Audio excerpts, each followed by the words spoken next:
CPN, Credit Privacy Number. How to set up and use your credit privacy number. Presently, federal law allows the ability for someone to legally use a credit privacy number instead of a social security number. Title 5, Section 7 of Publication Law 93-579 of Government Organization and Employees Act. 1. It shall be unlawful for any federal, state or local government agency to deny any individual any right, benefit, or privilege provided by law because of such individual's refusal to disclose his or her social security account number. What this means is federal law protects those who do not wish to disclose their personal information except where required to do so. Disclosure of your social security number is only required when dealing with the IRS, your employer, or when applying for a federally insured mortgage. Do you really understand how your social security number is used? The Social Security Administration was created during the Great Depression. The federal government's intention was to allow Americans to save for our retirement so that we may live in our senior years. Like it or not, that was the plan. Over the years, the Social Security number, which was intended to identify your retirement accounts, has become a tool for the government and other private organizations to track us in numerous ways. Although that was not the original intent of a social security number, it has become an easy way for different organizations to identify us. For example, you are often asked for your SSH for a new bank account, credit union, or when applying for a driver's license. So why do these organizations insist on requiring your social security number to identify you? Because we allow them to. The sole purpose of your social security number is for tax and social security use only. The law states that no federal, state, or local government agency may deny you any right, privilege, or benefit due to your refusal to provide your SSH for any other reason than producing money for retirement account with the Social Security Administration, the IRS, and your employer. In our country's present credit reporting system, a person may be assumed guilty and then must expend a great deal of time and resources to prove his or her innocence. Additionally, once a negative item is in a credit file, it may remain long past the 7-year time period most people believe is used. Additionally, a misreported item can show up in a credit report multiple times. When it comes to credit, banking, and loans, there are two things you must know. The first relates to the law pertaining to the usage of your social security number as an identification tool. The second, credit bureaus are private companies and are not affiliated with the government in any way whatsoever. Although the credit bureaus would like you to think otherwise. Some private organizations use social security numbers for record-keeping purposes. Such use is neither required nor prohibited by federal law, so you just do not use your SSN.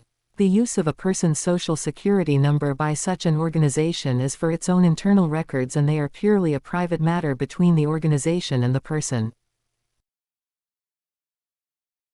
Any federal, state, or local government agency that asks for your number must tell you whether giving it is mandatory or voluntary, tell you its authority for requesting the number, and tell you how the number will be used.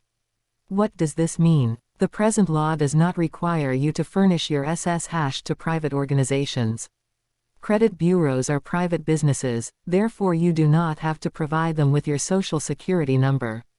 They can only request your social security number if it is mandatory, and even then you can fight this issue. A survey conducted on behalf of the Federal Trade Commission recently tells us that the situation is even worse. According to the FTC survey report, 4.6% of the U.S. population was identity fraud victims last year. That's 10 million people. According to the FTC figures, if someone fraudulently opens a new credit card or another loan account under your name, on average you can expect the dollar amount to go to about $10,200. That's just an average amount. To clean up your name and your credit rating, you will need to deal with this experience. You can expect to spend between $500 and $10,200 of your own hard-earned money, not including legal fees, cleaning up the mess. You can also expect to invest between 30 and 60 hours of your time, if not even more, trying to clean up this mess. We have an answer to this problem for you, just read on. The above figures are just cold statistics. They say nothing about the emotional trauma through which you are likely to go through when it happens to you. It's all very well to read and hear about bad things that happen to other people. It is quite different when the same thing happens to you, or your loved one. You can fix this problem in a much less expensive way. Is there anything you can do in order to protect yourself? There is quite a bit actually. It's all based on common sense, and, while there are no guarantees in life, you will minimize the risk and make the life of an identity thief a lot harder to execute. Credit Bureau's Identification System. 1. Name, last name and the first 10 digits of the last name, and the first name are compared. 2. Middle initial. If there is a match on the first and last name, the middle initial is most likely used to verify the above. 3. Home address. Usually just the first 5 digits of the address are used, sometimes a street name is used. 4. Zip codes. Addresses and zip codes are compared to match the names file. 5. DOB. Further matches are decreased by date of birth. 6. SS#. The social security number is matched. 7. Previous addresses, residence. Any prior residences are cross-matched to the above information. Now that you know what they use, let me tell you why it is important to know about it. The CBs are constantly cross-matching files, to get an accurate representation of the person the file belongs to. Any and all previous addresses, jobs, or other pertinent information will be entered into your credit file if it matches the criteria above. This prevents you from simply altering your SS# and sending in a new credit application. The CBs will recognize the other criteria, and simply add the new request to your current file. Thus, if you have bad credit, it will be seen. This happens when you change addresses, jobs apply in different states and so on. If you have bad credit, and you give a new creditor any of the information above, it can be cross-matched and linked to your credit file. And this is where our system becomes unique. You are not fooling anyone, not lying. With this system you are just avoiding the matches that would normally deny you credit. Understanding how the CBs identify you is the first step. Now you know what they look for. Let's now turn our attention on the first step of the program. Second step. Get a new telephone number. I suggest you rent a voicemail line for this purpose, as getting a new line in your home would be a match. Use a service in another town, state, or get a cell phone with a new number. Have them bill the line to your new address. Now you have to make sure the matches and links are all cleared up. Take these steps before filling out any credit applications. Change the address on your driver's license to an address different than your current address. You will be asked for your address on your DL everywhere you go. Remember, you are avoiding matches here. You must be thorough. If your driver's license has your SS# on it, request that it be changed to a different ID hash. The reasons you give can be many, from harassment to simply not wishing to give out your SS# to everyone.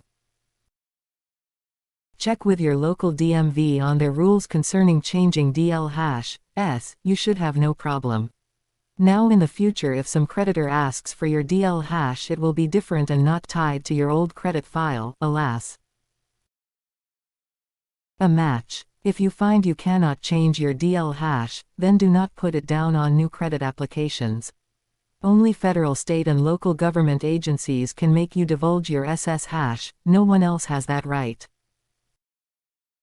It's the law. Remember, when you use your CPN you must write the word CPN ID hash following the numbers. Do not attempt fraud by writing in the CPN as an SS#. That is not what we are teaching you. Use the CPN number in place of your SS#, but make absolutely sure that you write the word CPN ID hash when doing so. Extra steps to ensure you are not matched: get a new bank account with the CPN number, do not use your current residence and make sure the account is not in the same zip code as your old one. Do not pay any old bills with your new bank account that can be matched. Now we have the steps